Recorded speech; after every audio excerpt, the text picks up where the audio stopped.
ఓం మహాగణపతి నమః. శని మనకు మే 17వ తేదీ నుంచి రేవతి నక్షత్రంలోకి సంచారం చేస్తున్నాడు. ఈ రేవతి నక్షత్రం అనేది మనకు 27 నక్షత్రాల్లో చివరి నక్షత్రము. ఈ నక్షత్రానికి అధిపతి బుధుడు, అదేవిధంగా అధిదేవత పూషణుడు. అంటే మనకి శనీశ్వరుడు మే 17 నుంచి దాదాపు అక్టోబర్ 9 వరకు ఈ నక్షత్రంలో సంచారం చేస్తాడు. ఇది ఒక చక్కటి సంచారంగా మనం చెప్పవచ్చు. ఎందువల్లంటే ఈ రేవతి నక్షత్రం అనేది ఒక ముఖ్యమైనటువంటి నక్షత్రం, చివరి నక్షత్రం. అంటే మన బచక్రంలో 27 నక్షత్రాలు మొదటి నుంచి మొదలుకొని చివరి వరకు వచ్చేటటువంటి నక్షత్రం. అంటే మన ప్రయాణం కానీ, అదేవిధంగా మనం ఏదైతే పని చేస్తున్నది కానీ అది చివరిగా ముగించేటటువంటి నక్షత్రం. అంటే దీని తర్వాత మళ్ళీ కొత్తగా ప్రారంభమయ్యేటటువంటి నక్షత్రాలు మనకు ఉంటాయి. కాబట్టి ఇది ఒక ముఖ్యమైనటువంటి భూమికను పోషిస్తాయి.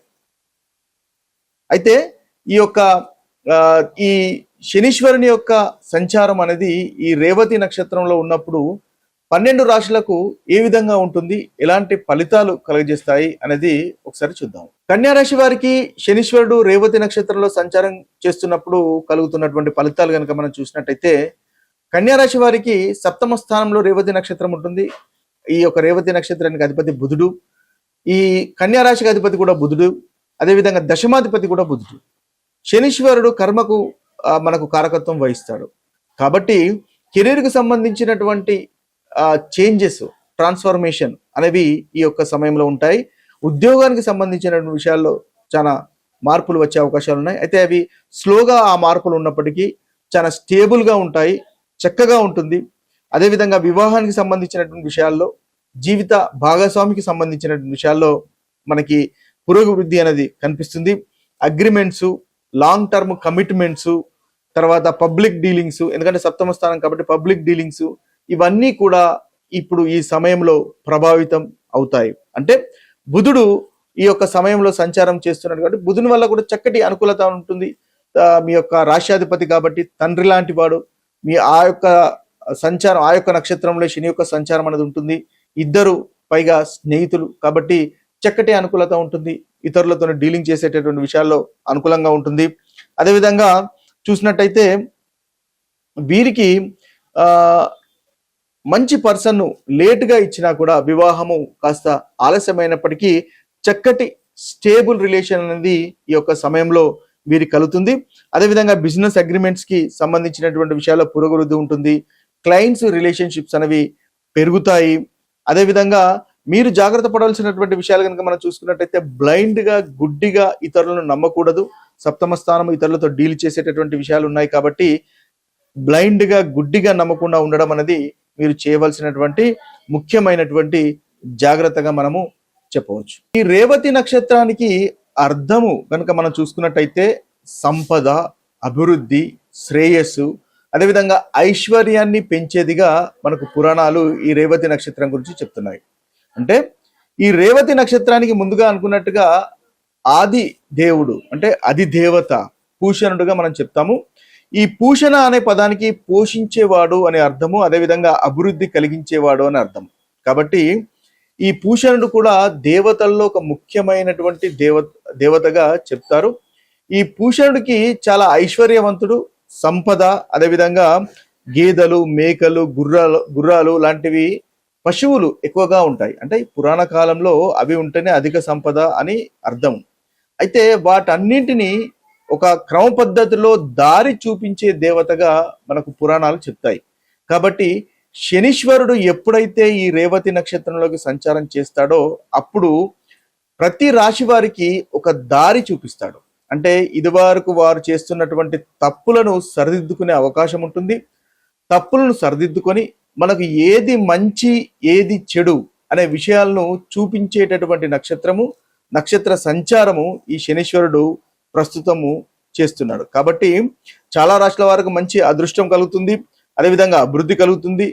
ధన సంపాదనలో సహాయంగా కూడా మనకు ఈ యొక్క నక్షత్రం సంచారము, శని యొక్క నక్షత్ర సంచారం అనేది ఉంటుంది. అదేవిధంగా రేవతి నక్షత్రం అనేది ప్రేమ అభిమానాలకు ఒక ప్రతీకగా చెప్పవచ్చు.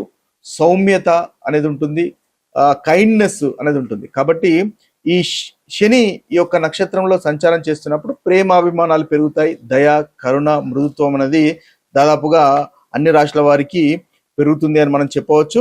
అదేవిధంగా సేవాభావము, భక్తి కూడా పెరుగుతుంది. ఎందువల్లంటే ఇది చివరి 12వ రాశిలో ఉంది, చివరి నక్షత్రము రేవతి నక్షత్రము. కాబట్టి మోక్షానికి సంబంధించినటువంటి విషయాలు కూడా ఇందులో నిగూఢమై ఉంటాయి. కాబట్టి ఈ శనీశ్వరుడు ఎప్పుడైతే రేవతి నక్షత్రంలో సంచారం చేస్తాడో అప్పుడు భక్తి భావము, ఇతరులకు సహాయం చేసేటటువంటి మనస్తత్వం కూడా పెరుగుతాయి. అదేవిధంగా ముఖ్యంగా రేవతి నక్షత్రం అధిపతి మనకు ఆదిదేవుడు పూషణుడు అనుకున్నాం. కాబట్టి ఆయన ముఖ్యంగా తప్పిపోయిన వస్తువులను దొరికేలాగా చేయడము, ఈ గేదెలు, గుర్రాలు అవి సరియైన మార్గంలో తప్పిపోకుండా చూడడం లాంటివి చేస్తాడు. కాబట్టి ఆ యొక్క కాన్సెప్ట్ను కనుక మనం తీసుకున్నట్టయితే ఈ రేవతి నక్షత్రంలో శనీశ్వరుడు సంచారం చేస్తున్నప్పుడు మనకు కూడా అంటే మన వ్యక్తులకు కూడా ఒక మార్గదర్శకత్వము ఎలా చేయాలో తెలిసి వస్తుంది. మనకు చక్కటి గురువులను ఈ శనీశ్వరుడు చూపిస్తాడు. మనకు ఒక చక్కటి సలహాలు కూడా వచ్చేలా చేస్తాడనమాట. సో అలాంటి చక్కటి అభివృద్ధి, ఐశ్వర్యము ఉండేటటువంటి నక్షత్రంగా మనం చెప్పవచ్చు. అయితే ఈ యొక్క నక్షత్రంలో శని సంచారం చేస్తున్నప్పుడు ముఖ్యంగా మనము తీసుకోవాల్సినటువంటి పరిహారాలు కనుక చూసినట్టయితే వీరికి శనీశ్వరుని ఆరాధించండి, హనుమంతుని ఆరాధించండి. తద్వారా చక్కటి ఫలితాలు ప్రతి రాశి వారికి కలుగుతాయి. ముఖ్యంగా శనివారము శనీశ్వరుని ఆరాధించే ప్రయత్నం చేయండి. అదేవిధంగా నల్లని నువ్వులతో దీపాన్ని వెలిగించండి. తద్వారా కూడా చక్కటి ఫలితాలు మనకి కలుగుతాయి. ఇంకా విష్ణు సహస్రనామం పఠించడం వల్ల కూడా చక్కటి ఫలితాలు ఈ యొక్క శనీశ్వరుని వల్ల కలుగుతున్నటువంటి ప్రతికూలత అనేది తొలగిపోయి అనుకూలత అనేది మనకి పెరుగుతుంది. ఈ మేషరాశి వారు శనివారము నల్ల నువ్వుల నూనె దీపం వెలిగించండి, హనుమాన్ చాలీసా పఠించండి. అదేవిధంగా వృషభ రాశి వారి యొక్క పరిహారంగా చూసుకున్నట్టయితే కాకులకు ఆహారం పెట్టడం వల్ల చక్కటి ఫలితాలు కలుగుతాయి. వృద్ధులకు కూడా సహాయం చేయడం వల్ల వీరికి చక్కటి ఫలితాలు కలుగుతాయి. ఇక మిథున రాశి వారి పరిహారాలు చూసుకున్నట్టయితే వీరు కూడా శనివారం నల్లని నువ్వుల దీపం వెలిగించండి, పెద్దలను గౌరవించడం వల్ల వీరికి చక్కటి ఫలితాలు కలుగుతాయి. కర్కటక రాశి వారు పాటించవలసినటువంటి పరిహారం కనుక చూసినట్టయితే విష్ణు సహస్రనామం పఠించండి, వీరికి చక్కటి ఫలితాలు కలుగుతాయి. ఇక సింహరాశి వారు ముఖ్యంగా వీరు ఈ సమయంలో పఠించవలసింది మహామృత్యుంజయ మంత్రం కనుక పఠించినట్టయితే ప్రతికూలత ఈ రాశి వారికి తెలియపోతుంది. ఇక కన్యా రాశి వారు కనుక చూసుకున్నట్టయితే దంపతులు ఇద్దరు కలిసి హనుమంతుని ఆలయాన్ని సందర్శించండి, తద్వారా చక్కటి ఫలితాలు కలుగుతాయి. శుక్రవారం పాలు దానం చేయడం వల్ల వీరికి మంచి ఫలితాలు కలుగుతాయి. ఇక తులారాశి వారికి ముఖ్యంగా పరిహారాలు కనుక చూసుకున్నట్టయితే ప్రతిరోజు వాకింగ్ చేయండి, ఇది ఒక ప్రాక్టికల్ పరిహారంగా మీకు ఉపయోగపడుతుంది. అదేవిధంగా సేవా కార్యక్రమాలు చేయడం వల్ల వీరికి చక్కటి ఫలితాలు కలుగుతాయి. ఇక వృశ్చిక రాశి వారు కనుక చూసినట్టయితే గణపతి ఆరాధన చేయడం వల్ల వీరికి మంచి ఫలితాలు ఈ సమయంలో కలుగుతాయి. అదేవిధంగా మెడిటేషన్ చేసుకోవడం వల్ల చక్కగా ఉంటుంది. ధనుసు రాశి వారికి తల్లి తండ్రులను గౌరవించండి, ముఖ్యంగా గౌరవించడం వల్ల వీరికి శనీశ్వరుని వల్ల కలుగుతున్నటువంటి ప్రతికూలతను తొలగిపోతుంది, చక్కటి మనకు రెమెడీగా పనిచేస్తుంది.